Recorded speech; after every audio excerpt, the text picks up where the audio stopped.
I got a real slick tool to show you. What this does, it replaces just using your standard handle. So what you do is, I just removed, there's just a pin that holds your standard trailer jack, and this is just a 1 inch.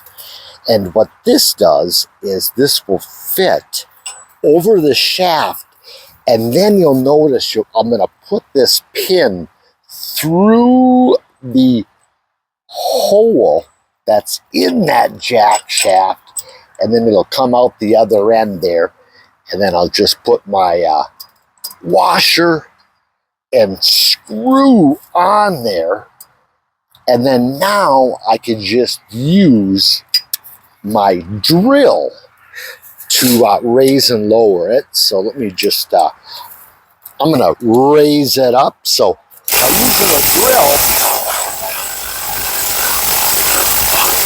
as you can see,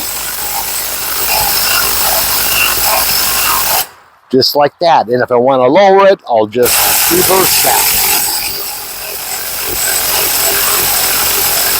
So it just makes it real easy, especially if it's a heavy trailer or you got a heavy boat and hand crank, it's difficult.